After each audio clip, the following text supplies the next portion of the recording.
O motorista que circula pelas 3 cidades do Vale do Aço já deve ter notado que há uma diferença de 19 centavos entre o valor mínimo e máximo encontrado nos postos da região.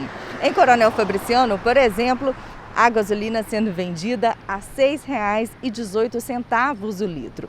Em Timóteo, R$ 6,22. E o valor máximo gira em torno de R$ 6,35. Na pesquisa feita pela ANP, Agência Nacional do Petróleo, em Ipatinga, no dia 17, na semana passada, o valor mínimo encontrado foi R$ 6,15. A média estava em R$ 6,29 e o valor máximo R$ 6,35. Mas, como a gente pode ver, nesse posto, essa semana, o valor já sofreu alteração e, por exemplo, está R$ 6,37 aqui. Então, como a gente viu, né, gasolina R$ 6,37 em Ipatinga, motoristas, consumidores, assim, insatisfeitos. E aonde isso vai parar? Será que a gasolina vai continuar subindo? E por que a gente chegou a essa situação? Para analisar esse cenário todo, convidei Ronaldo Soares, que é jornalista, consultor de empresas, administrador, e vai ajudar a gente a ter noção, nos situarmos nesse momento. Mas a princípio eu só queria pincelar uma coisa. No site da Petrobras, né, Ronaldo, tem lá uma discriminação da composição do valor, né, do preço da gasolina. Começando, olha só, 10,4% é o valor colocado na distribuição e na revenda. Mas antes, né, tem 16,9%, que é o custo do etanol anidro, que a gente sabe que na gasolina tem etanol, 27,6% ICMS, e ICMS varia de cada estado, 11,5%, né, outros impostos como PIS, PASEP, COFINS, e 33,6% é a realização da Petrobras, é o preço dela. A gente vê aí, né, o presidente falando que a gasolina tá cara porque é culpa dos governadores. O governador Romeu Zema, inclusive, postou nas redes sociais uma explicação sobre isso, falando que o ICMS em Minas Gerais não aumentou, por mais, né, que seja um dos estados que tem maior valor desse imposto no Brasil. E a gente sabe também que está atrelado ao dólar também esse preço da gasolina, e a gente sabe que o dólar está nas alturas e a gente vê a situação como se não tivesse como controlar o dólar, né? Então nós vamos falar sobre isso tudo. Começando, Ronaldo, a gente teve uma mudança nos últimos anos, né, dessa questão da Petrobras no controle desse preço de distribuição, né? Isso mesmo. Obrigado, Vanessa. Na verdade, Vanessa, e você que nos assiste, o problema incide na mudança de chave. A mudança de chave de 2014, com a saída do governo Dilma, para início, na verdade, já entrando em 2017, o governo Temer, que aí ele mudou a política de preço da Petrobras. Essa política de preço, ela tende a acompanhar o mercado internacional, ou seja, o preço do combustível, o preço que é uma commodity, flutua internacionalmente os preços, e eles simplesmente fazem as altas, eles repassam, e as baixas também. Aí você fala, mas nunca abaixa o preço da gasolina.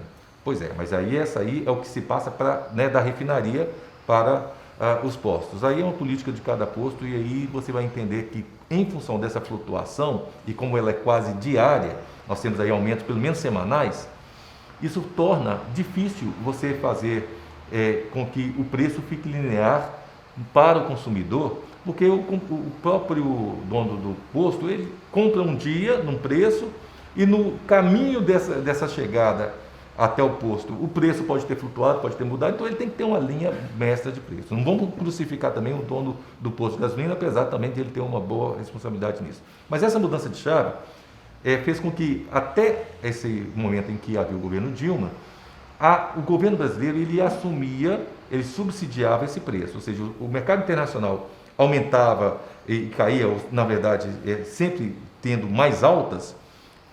Para o consumidor, o preço era controlado pelo governo federal. Isso gerou o quê? Isso gerou um grande prejuízo para a Petrobras, é uma verdade. Mas aí vem uma questão de contextos, que eu já até conversei com você sobre a questão estratégica de cada país. Cada nação, ele tem alguns pontos que são estratégicos. A energia, e a gente está falando de uma energia fóssil, que é o petróleo, é estratégico. Então, você mesmo citava que a questão do próprio mecanismo do aumento do preço da gasolina impacta na inflação que nós estamos vivendo hoje, que já está em 7,2%. Então, a grande mudança de chave foi isso que havia um controle de preços até 2014, o mercado internacional funcionava de um jeito, a Petrobras, daí para baixo, ela repassava o que ela podia repassar e segurava os preços. Entrou o governo Temer, manteve-se no governo Bolsonaro a política de acompanhar o mercado internacional dos combustíveis.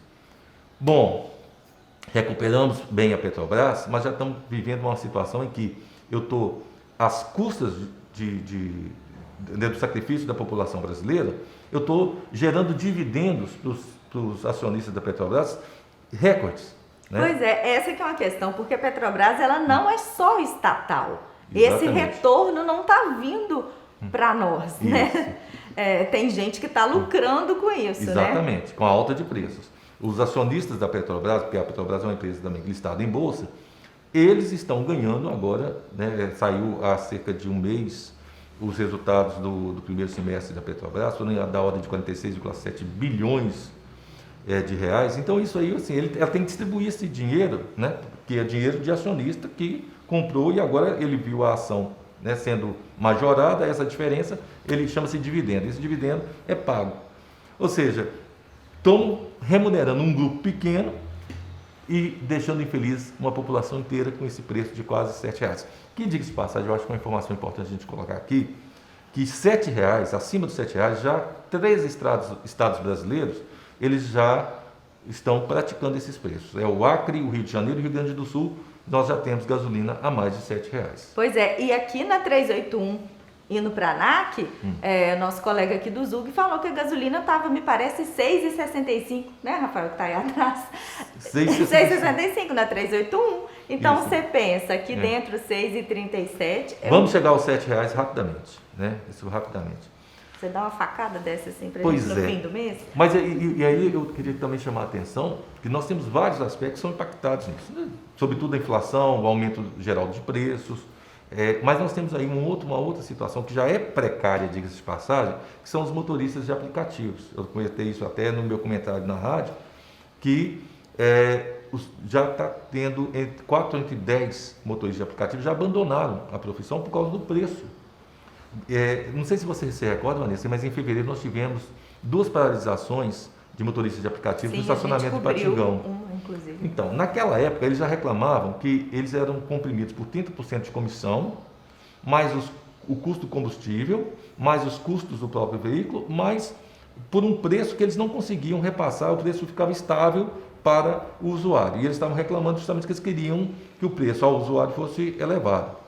Você vê que brigando para aumentar preço, você vê uma coisa meio maluca, né? Mas para eles era importante que os aplicativos aumentassem o preço, os aplicativos resistiam a fazer isso.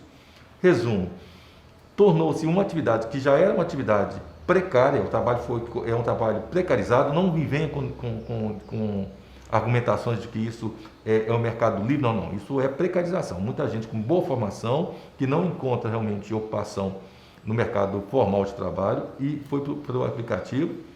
E eu falo com você, fazendo uma conta totalmente errada, sabe? Por que a conta é totalmente errada? Porque quem trabalha com empreendedorismo vai entender o seguinte, olha, se você faz um investimento num automóvel para você colocá-lo para fazer esse trabalho, você tem que primeiro retornar aquele investimento do automóvel.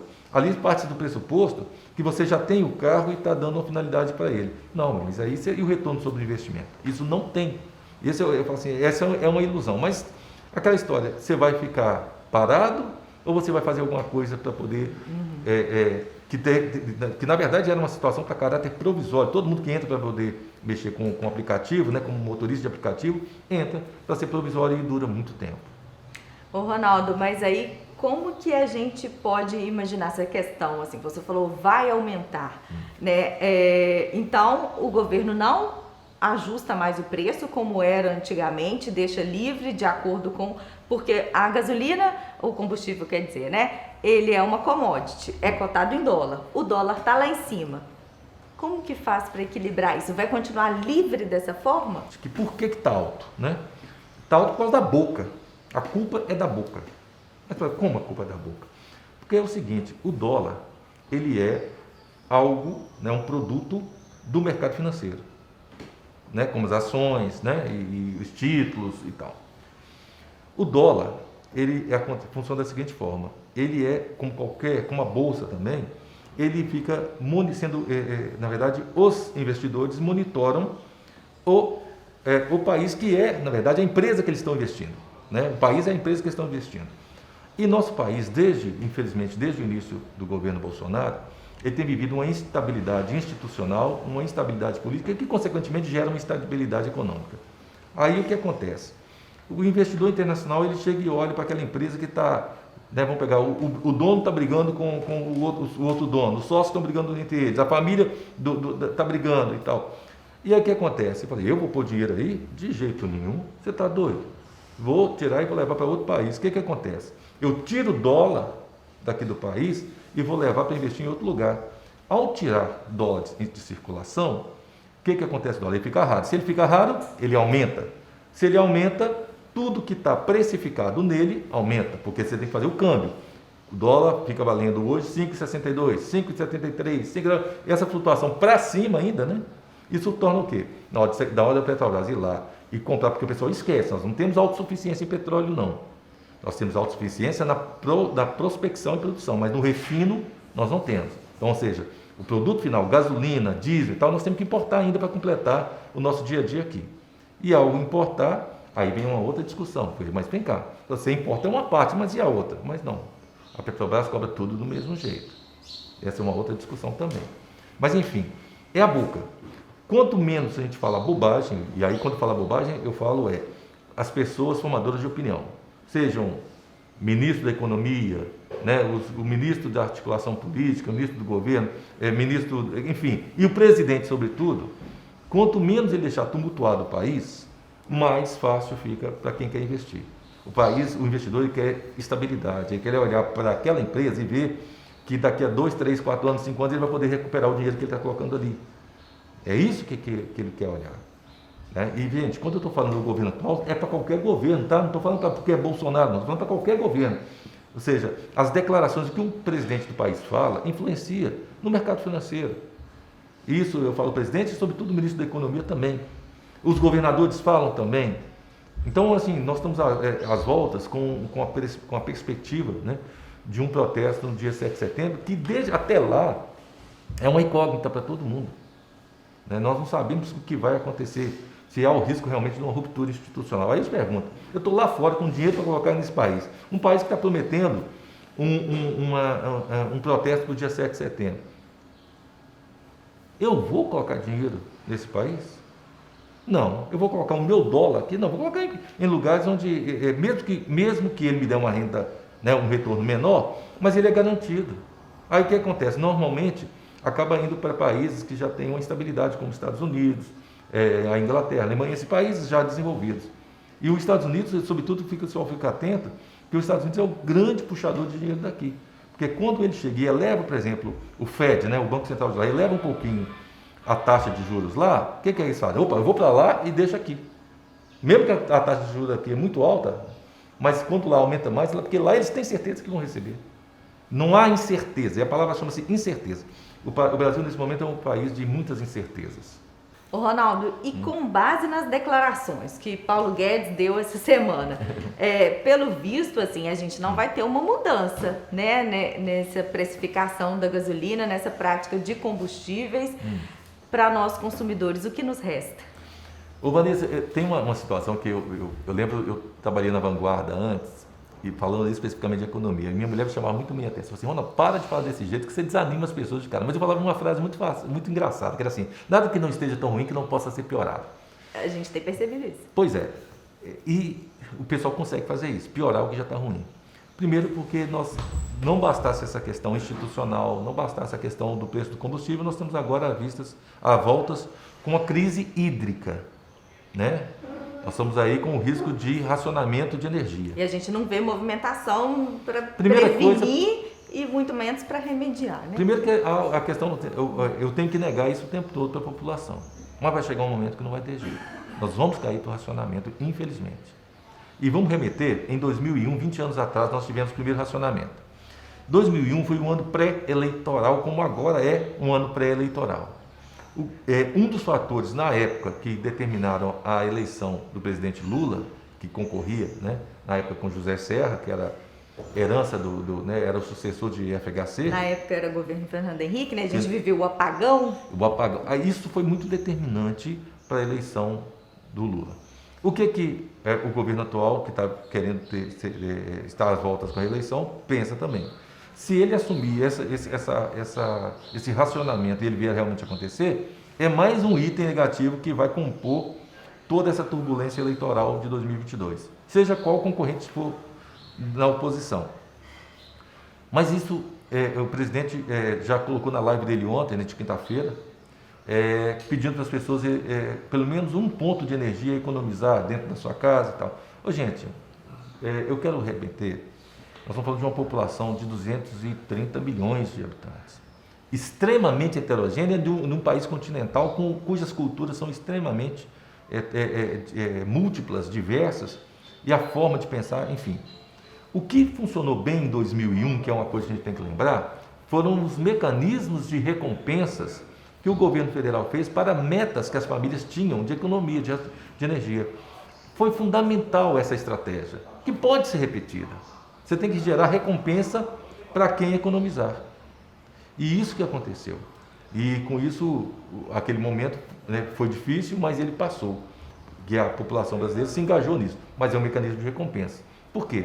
O que adianta eu chegar e economizar? Isso aí a gente vê com a água. Você está aqui hoje cheio, né? Você está no condomínio, que às vezes o condomínio, ele não tem... antigamente tinha muito disso, né? Não tinha o hidrômetro separado. Você economizava, mas o vizinho não economizava, né? Ou seja, você fazia a sua parte, mas o vizinho não fazia. E no Brasil é um grande condomínio em que as pessoas não conseguem monitorar o que o outro vizinho está fazendo.